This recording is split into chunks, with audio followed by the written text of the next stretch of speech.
मित्रों नमस्कार। आज के वीडियो में मैं संदीप कुमार स्वागत करता हूं। आज का हमारा वीडियो इंडिकेटर्स ऑफ डेवलपमेंट अर्थात विकास के संकेतों पर आधारित वीडियो है दोस्तों, कि विकास के लिए संकेत कैसा होना चाहिए, इसके सूचक कैसा होना चाहिए। इस टॉपिक को मैं आपके साथ में आज शामिल किया हूँ। तो हमारे वीडियो से जो नहीं जुड़े होंगे जल्द से जुड़ जाएंगे। और मैं ये जो 4-5 वीडियो लगातार दिया हूँ वो रीजनल प्लानिंग एंड डेवलपमेंट से है, तो आप लगातार देखेंगे, आपका ये पोर्शन कंप्लीट हो जाएगा। तो सबसे पहले चलते हैं हम लोग इंडिकेटर ऑफ डेवलपमेंट अर्थात विकास के संकेतक या सूचक पर बात करते हैं कि इसका विकास के संकेतक या सूचक का उद्देश्य क्या है, इस पर हम लोग फोकस डालते हैं।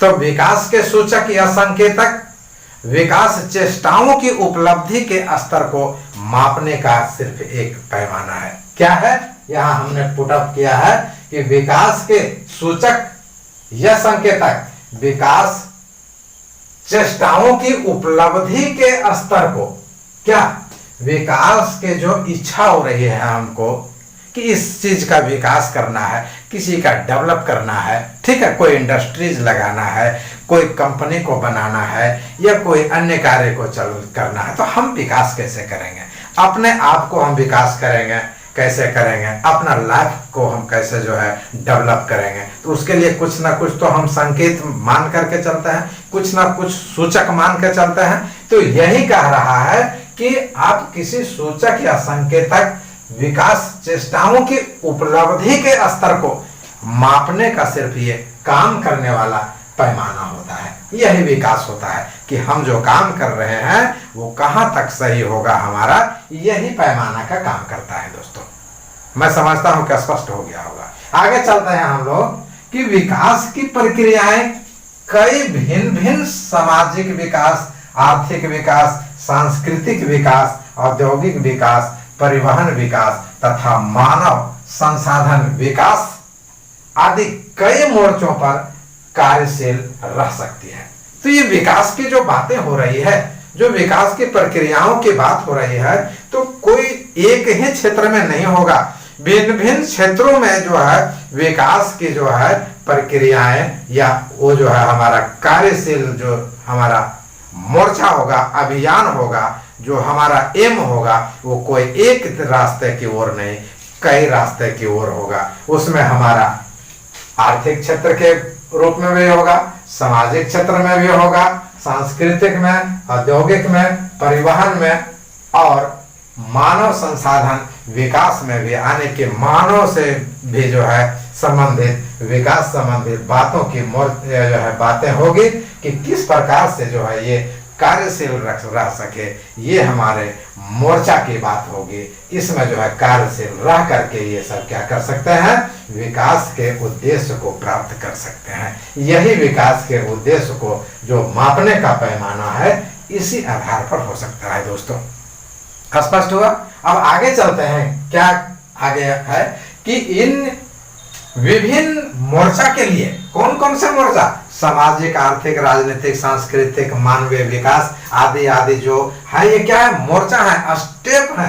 तो इन विभिन्न मोर्चा के लिए अलग अलग सूचकों की आवश्यकता होती है। अब कहेंगे कि सभी को एक ही पैमाने पर तौल दे, एक ही तराजू पर तौल दे, तो ये संभव नहीं होगा। विकास का जो सामाजिक विकास का जो है पैमाना होगा ये अलग होगा, आर्थिक का अलग होगा, सांस्कृतिक का अलग होगा, उसी प्रकार औद्योगिक, परिवहन और मानव संसाधन के विकास का जो पैमाना होगा वो क्या होगा, भिन्न भिन्न होगा, अलग अलग प्रकार के होगा, अलग अलग जो है ये सूचक होंगे।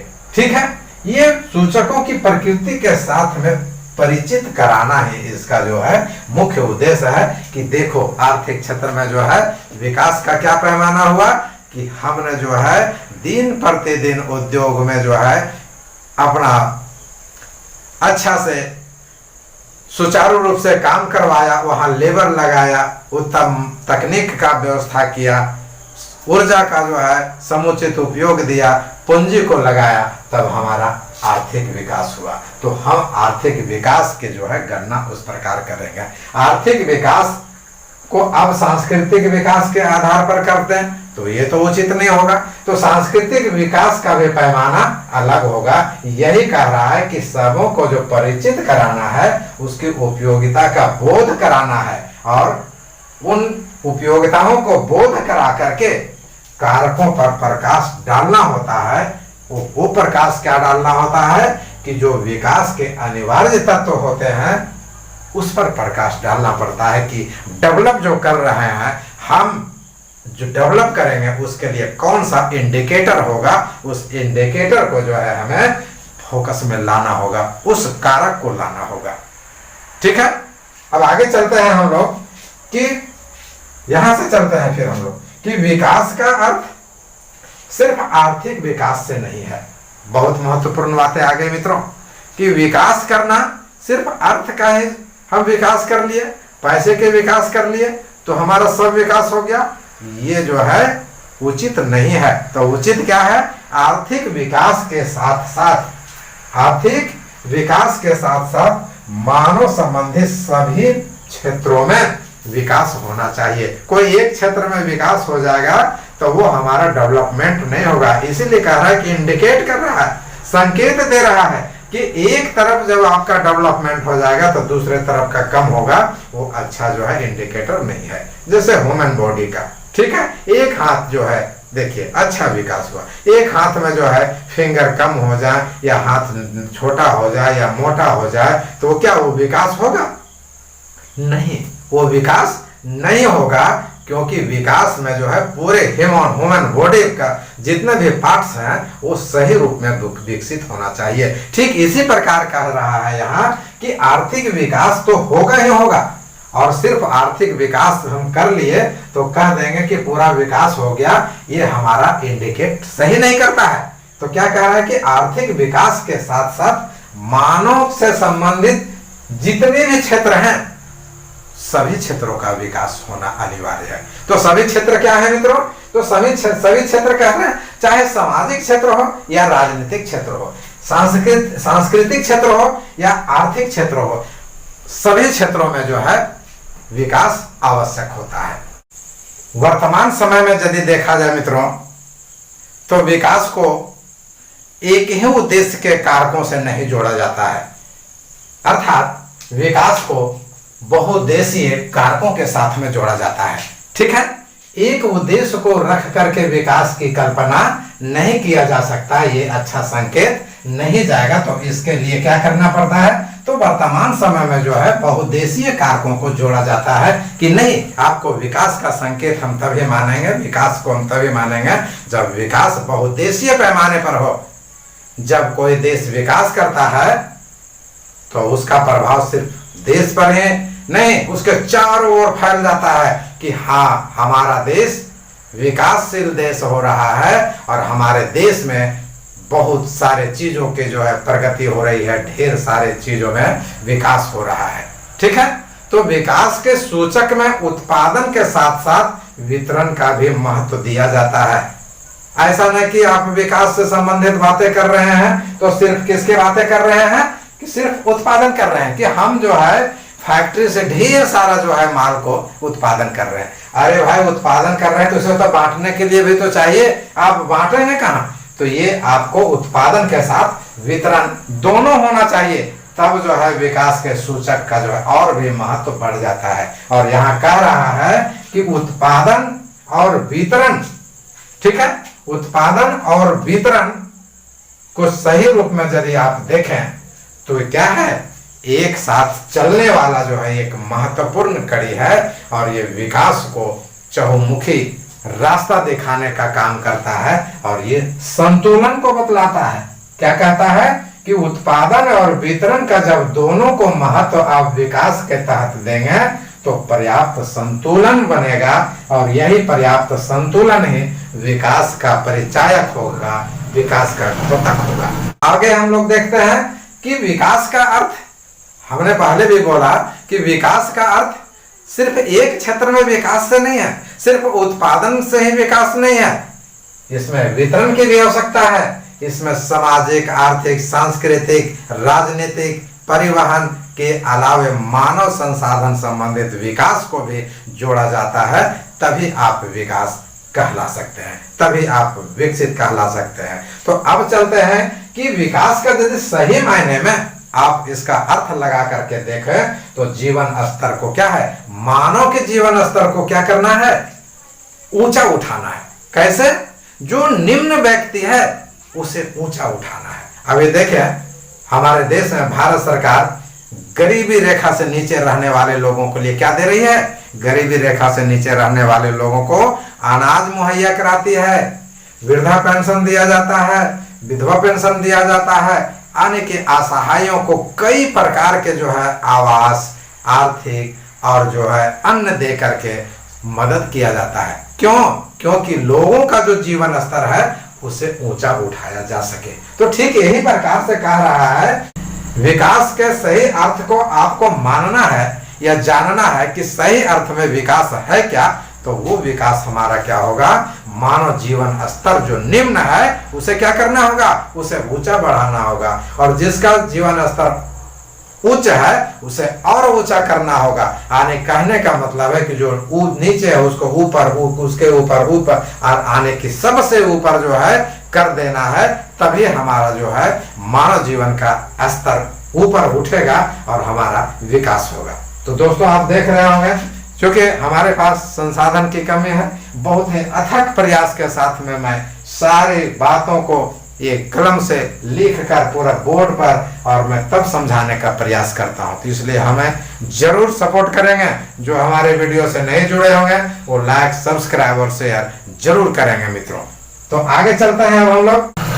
अब जो है आप लोगों के सामने विकास के संकेतकों के प्रमुख उद्देश्य कौन कौन से हैं, किस उद्देश्य से विकास के संकेतक हमारे सामने उभर करके सामने आते हैं, उन उद्देश्यों को हम देखेंगे, उनके संकेतों को देखेंगे।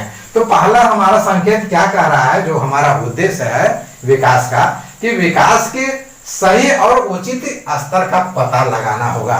क्या करना है कि विकास जो हो रहा है वो सही रूप में हो रहा है कि नहीं हो रहा है, उचित ढंग से हो रहा है कि नहीं हो रहा है, इसका पहले पता करना होगा। दूसरा है कि विकास करने वाले प्रमुख कारकों की समीक्षा करना है कि कौन कौन से प्रमुख कारक हैं, कौन कौन से प्रमुख तत्व हैं जिसके कारण विकास हो रहा है, और मानव के लिए अधिकतम सुविधा कौन जुटा रहा है, कि मानव को जो विकास में सबसे अधिक सुविधा हो रही है वो कौन से कारक से हो रहा है, कौन से तत्व से हो रहा है, ये प्रमुख उद्देश्य होता है।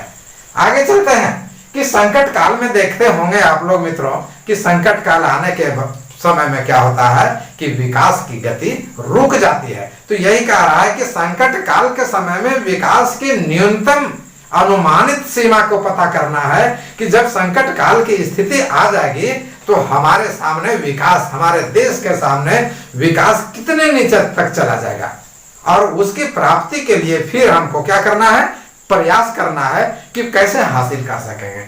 उदाहरण के तौर पर आप देखें तो पूरे विश्व में महामारी आया ना, एक संकट आया। भारत ही नहीं पूरे विश्व का जो है क्या है, रुपया का वैल्यू गिर गया, आने के मूल्य का स्तर गिर गया, और इस प्रकार से फिर अभी उठने में हमारा जो है जीडीपी को बढ़ाने में काफी अथक प्रयास हमारी सरकार ने किया। इस प्रकार कह रहा है कि संकट काल के समय में विकास की न्यूनतम सीमा क्या हो सकती है, इसको पता लगाना है, और फिर जब वो संकट टल जाए तो फिर इसे हम कैसे प्राप्त करेंगे, इस बारे में जो है हमें ये संकेत देना चाहिए।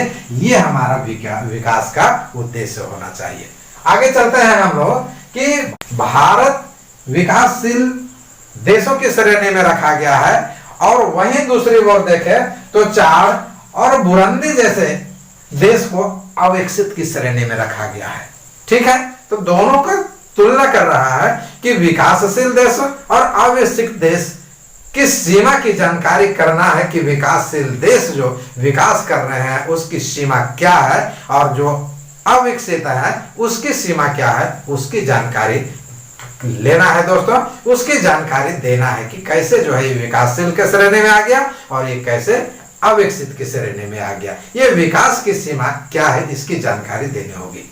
महत्वपूर्ण बात और आ गई कि देखते हैं क्षेत्रीय विषमताएं फैली हुई होती हैं। वर्तमान समय में भी देखें क्षेत्रीय विषमता फैली हुई है, कई प्रकार के हैं, अमीर गरीब ऊंच नीच है ना, इस प्रकार के जो है कई विषमताएं हमारे देश में ही नहीं पूरे विश्व में है।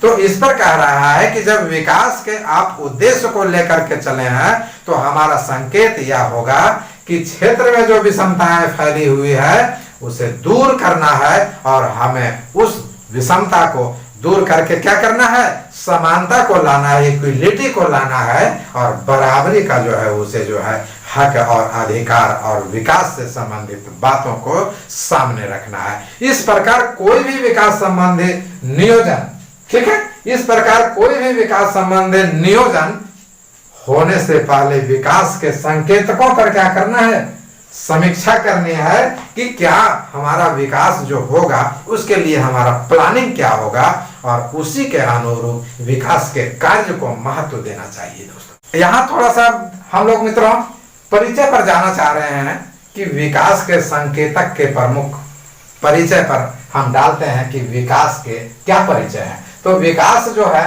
विकास शब्द सैद्धांतिक स्तर पर यदि देखा जाए तो ये बहुत ही विवादपूर्ण है और इसके परिभाषा की बात कहा जाए तो परिभाषा को माना जाता है कि जो भी परिभाषा दिया जाए वो बहुत ही कठिन होगा, बहुत ही विवादग्रस्त होगा, बहुत ही पेचीदा होगा।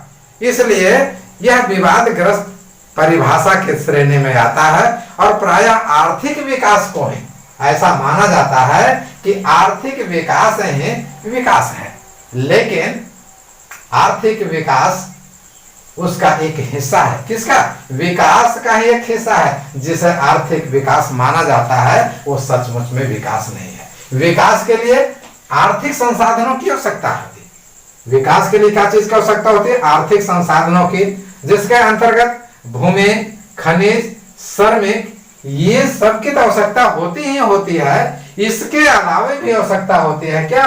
बहुत से गैर आर्थिक कारकों का संरचनात्मक परिवर्तन से संबंधित बातों का होना जरूरी है कि आप जो आर्थिक विकास की बातें कर रहे हैं तो भूमि, खनिज, श्रमिक कारक की आवश्यकता के साथ साथ गैर आर्थिक कारक का संरचनात्मक विकास करें, तभी जो है ये उचित होगा, तभी जो है यह विकास के सही अर्थ में मायने हम लगा सकते हैं। अब विकास के परिचय में ही आरजी लिप्से महोदय, ठीक है, आरजी लिप्से महोदय ने क्या कहा है विकास से संबंधित बातों के बारे में, उस बात को मैं रख दे रहा हूं।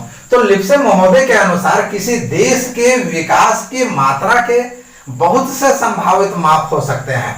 किसी देश के विकास के मात्रा के लिए यदि आप मापक को रखें तो कोई एक मापक नहीं होगा, कई मापक हो सकते हैं जिनमें प्रति व्यक्ति आय, अघोषित साधनों का अनुपात, प्रति व्यक्ति पूंजी, बचत, सामाजिक पूंजी की मात्रा, क्या सामाजिक पूंजी की मात्रा जैसे सड़कें, रेलवे, स्कूल एवं विभिन्न वर्गों की शिक्षा की मात्रा आदि जो है ये हमारा क्या है, विकास के मात्रक के जो है ये मापक की श्रेणी में आते हैं। मित्रों ये हमारे लिप्से महोदय कहते हैं कि जब ये सब में विकास होगा तभी विकास कहलाएगा।